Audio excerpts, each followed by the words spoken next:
Welcome back. So for today's video run review video, we're going to compare, kind of say what we improved, what needs to happen, things like that. But before we get too far into this video, I just want to say that overall I am happy with how we did.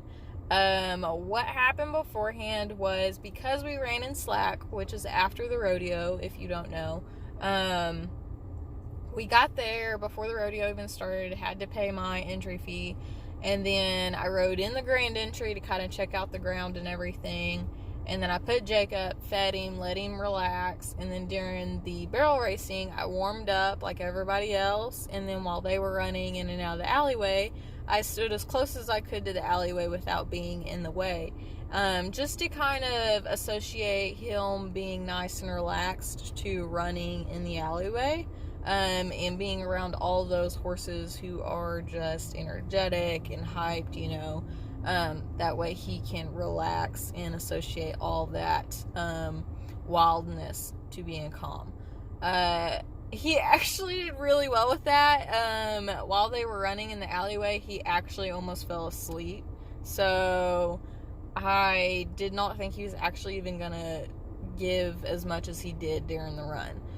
He did super well warming up and everything, was super happy with it, and then after that went put him back up and let him chill for a little bit longer, and then during the bull riding, the last event, I warmed him up again, I stretched him out, I put his gel on his stifles and warmed him up a little bit more, and then on our run going down the alleyway, he was calm through all that, and then started going down the alleyway, and he just tried to run through me, just like the first time. I think a part of that was he remembered what happened last time, because we hadn't been there since. And I will show the original video again, for those who may have not seen them. But I think he honestly remembered. And another part, I think, was I think his stifles are hurting him, or his right stifle is still hurting him. So that combo it didn't mix very well. I tried everything I can with therapy for his stifle, and honestly, I'm giving up. We're just gonna inject his stifles and hope for the best. Because all the therapy, stretching, and trying to get him to strengthen them and everything, it's just too much for me to be able to handle. And I can't do that successfully for his benefit. So we're just going to give up and pay the $100, or it's like 200 something, I think, to inject his stifles. I didn't want to, but we're gonna. For his sake, I'm going to. But, so, with stifles and everything, he tried to power through me as much as he could. And he literally, when you see me riding, I am way in his mouth, and I do not ride like that. If you've seen any of my past runs, or just riding around, I don't like to ride like that. But literally, if I was to let him go, he was gonna go past that first barrel. He tried to go past the second, I just could not let him go, or it was just gonna be a disaster. Mentally, we do need to prepare for races mentally. I need to help him become focused and not as I need to go, but the thing with that is I need to get him out more often. I need to start working at other places and start running at other places for him to just start to go through that, I can't just mentally prepare him at home or wherever he's at and expect him to transition that there, because at home I can run him or lope him on the pattern without having to hold him back. He's completely fine there. But if we go out somewhere, even our last couple races when we went somewhere, I could have loped him through the pattern without holding him back like that. So I do think a lot of it was he did remember. His stifle hurt, and he just was like go, go, go, you know. So all in all, you know, we didn't actually technically break the pattern. We didn't knock a barrel, and I didn't get hit in the face. So overall, it was a win for me. I thought he still did good, you know. He didn't go way out there. The second one he tried to, but you know, it's still better than our accident in my book. Will we ever run there again? Yeah, probably in the future, but right now we're gonna stick to jackpots and play days and just work on those. He hasn't actually ran in the dark under lights in a really long time, so I'd say that kind of contributed to it. But then again, you know, the last time we ran somewhere, it was at dark and we ran into a barn, so I can't really say that was a huge factor. But anyways, so that's what had happened. It's still a win for me, even though he can run way better than that. If you look at our last run, it's still way better than that. So anyway, we're going to get into the videos. So the first one I'm going to show is obviously the accident video, and we're going to talk about what happened.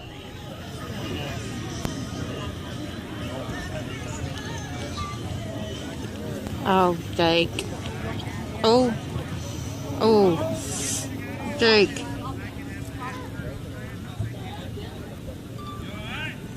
You okay, Summer? I can finish the pattern.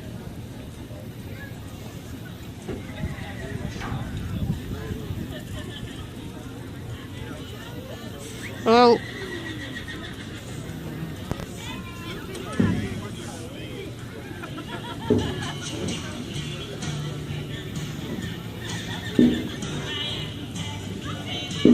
I can finish the pattern.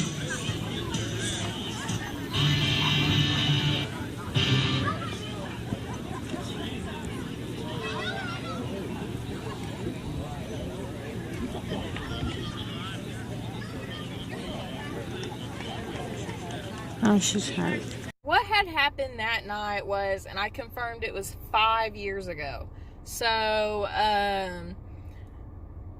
when at that time me and Jake were physically fit very well, you know. I was in basketball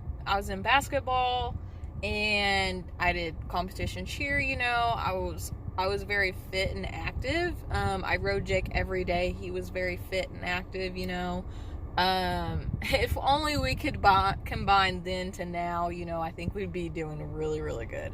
But, you know, physically, I was really fit. Training-wise, I didn't know a whole lot at that time. I just tried to train Jake the best I could, you know, to what I found, you know. But when we went to our first rodeo, I didn't have the foundation needed. That was completely my fault. My intentions that night were to do a slow lope through the barrels. And when we went down the alleyway, he ducked his head and took off with me. And when we got to the first barrel, he wouldn't stop, he wouldn't rate, you know, so I was in the wrong kind of bit for how harsh my hands were at the time. No one corrected me, you know, no one told me, hey, no one gave me that kind of information. So literally, me wanting to train horses, that's where everything began. Was that accident inspired me to learn more and more every day and help others to learn more and more every day to help improve them so they can improve their horse, you know. That's where all of this started, was that night, you know. So I was in a Tom Thumb, a longer shanked bit, and it was a single jointed bit, and we had always been running. I say running. We had been working in it for a long time, never had issues with it, you know. And then when he wouldn't stop, I pulled back, he wouldn't stop. I was in his face, he wouldn't stop, you know. And then finally I pulled back with my whole body, and he stopped, sat down, and reared up And then I think it was like the second time he hit me in the face, third time hit me in the face, and then the fourth time he hit me in the face a third time. A lot of comments had said, like, why weren't you wearing a helmet? First of all, you know, a helmet's not going to stop that. It's not covering my nose, you know. A helmet's not going to do anything there. Another one that some people have said is, why didn't you let go? You know, pulling his face back like that was only making it worse, and I completely agree with that. But in that moment of time, that force of him hitting me in the head that second time when I went way back, I wasn't thinking in my head to let go of the reins. You know, I was literally hanging on for dear life, because if I would have let go of the reins, I guarantee you I would have fell off backwards because of that force. It was not my intentions to pull back when he had hit me and I went backwards. Trust me, it was not my intentions to just keep pulling his head back. I wasn't doing that on purpose. It was a reaction of that force hitting me in the head. Yes, my nose was bloody. Thankfully, it did not break it, and I don't know how I didn't get blood on my saddle, but I was kind of still there. I probably had a concussion. We didn't go to the doctor, so I don't know, but I can guarantee you I had a concussion. I made him finish the pattern, and literally the guy in the white shirt in the video walked up to me, and he was talking to me, and I can only tell you a little bit of what he said. Like, I could not even begin to tell you the conversation we had. I could just tell you bits and pieces. You know, I wasn't completely mentally right there in that moment. I didn't black out or anything like that, but so the lack of foundation in the wrong bit is what set that accident apart to everything. So after that, you know, 5 years later now, we have done a lot of stopping exercises. That's why if you're on my Instagram or on Facebook or whatever, I'm always talking about stopping, because to me now that is the most important thing a horse needs to have, is a stop. And so Jake stops really well now. We have done so much more training now, and I don't think training this night was a problem for what was going on. He has become so much better, and if you've seen our last run, you would see that his training improved so much. I think mentally he remembered what happened, and he was also in a little bit of pain, even though I tried my best to help him. But so what happened the accident night, you know, the smartest thing anyone said to me was, as soon as I got out of the alleyway, my dad was like, that is your fault. And it was completely my fault. I said that in the accident video. I'll say it now. It was my fault. I regret that day. I'll take that back. Even though it caused him pain, I don't regret it, because that set everything up for success for me. I have learned so much from that night, and that's why I made that video, accident video, was so other people could learn from my mistakes. But so that's what had happened that night. Now we'll watch the video. I have two different views of my run that this past weekend.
So honestly, when we were coming out of the alleyway, I wasn't even thinking about picking up his right lead or anything, you know.